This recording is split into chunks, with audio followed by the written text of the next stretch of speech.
waxaan maaraj u joognaa munaasabad aan ku dhagax dhigayno oo aan jaayga dhignay dib u dhiska iyo dib u dayactirka wadada Zobe yacni ay maaragtay burbur weyn soo gaaray roobabkii lixaad kale ee magaaladan ka da'ay sidaan hore u ballan qaadnay annagoo fulihayno awaamirtii tilmaamaha madaxweynaha jamhuuriyadda federaalka Soomaaliya ee ah in shacabka magaalada mar walba lala garab taagnaado adeegyo dhinac kasta leh hadday ahayd dhinac waxbarasho dhinac caafimaad iyo dhinac dib u dhiska magaalada halkan sidaan hore u ballan qaadnay waxaan saakay dhagax dhignay dib u dayactirkii wadada Zobe isla waxaan rajaynayaa isla caawaba inay shaqadan bilaabatana shirkadii waxaan ka rabnaa aan kula heshiinay oo si wanaagsan oo sharaf leh oo tayo leh na ay u dhisanta haddii Ilaahay yiraahdo wadooyinka aan dhisi doona ma noqon doonaan kuwa roob hal mar hadduu roob yimaado duduma oo burbura ma noqon doonaan insha Allah taala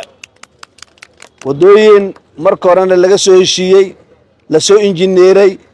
intay dhismaha socotana isha lagu hay doona haddii Ilaahay yiraahdo damaanad iyo warantina leh oo anaga iyo shirkadda aan ku heshiin haddii Ilaahay yiraahdo ayaan dhisi doonaa ma noqon doonto wadadan kali ah wadada wada muhiim ah dabcan la socotaan dhowr degmo ay isku xirtaa isu socodka magaaladana muhiim ayay u tahay wadadan waxaan noogu xigi doona wadooyin waaweyn oo maalmaha soo socda iyaduna la dhagax dhigi doono maalmaha xurriyadda waxaan halkaa idina ka cadaynayaa insha Allah taala wadadii shaqaalaha oo idina burbur weyn soo gaaray in dib degdeg loo dhisi doono haddii Ilaahay yiraahdo dhowr maalmood ka hor ahayd markaan ku dhawaaqay in Zobe aan dhisayno waa kan maanta waa dhisayna insha Allah taala haddana halkan waxaan ugu sii dhawaaqayaa si aan u xujowno oo mar walba ay shaqaba mid ay noo dhiibto shaqaba mid labaad ay noo dhiibto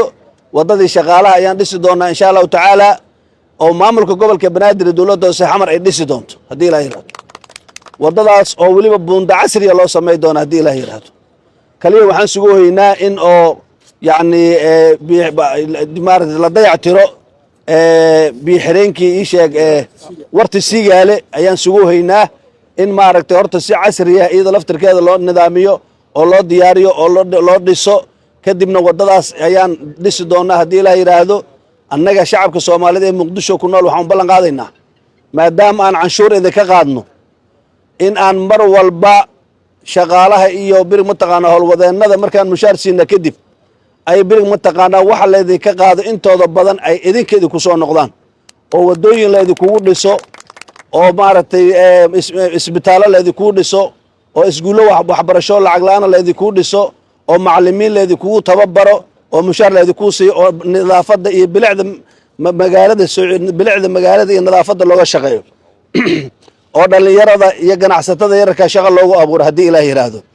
oo maaragtay masaakiinta magaalada laga daryeelo iyo dadka baahiyaha gaarka qabo hawshaas ayaa noo taala annaga waxaan halkan ka cadaynayaa annaga ma nihin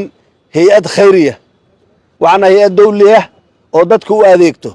mana bixino lacag cayr ah annaga lacag cayr ah ma bixino lacagta aan idinka qaadno qaarna adinkaa wax idinkugu qabahaynaa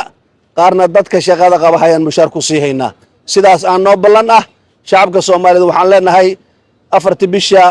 lixaad ayaan xilka la wareegay weli bil nooma dhammaanin hawshina way socotaa waad arkaysaan isha nagu haaya waxaan qabahayno fiiriya dib u socod iyo birig mataqaana isbaariisteena warkiisa ha dhegaysanine shaqada aan idin qabahayna mar walba isha ku haaya iyaduna qiimeeya shaqada iyada hadlayso nagulana xisaabtama hawsha aad noo dhiibateen haddii Ilaahay yiraahdo وبالله التوفيق والسلام عليكم ورحمة الله تعالى وبركاته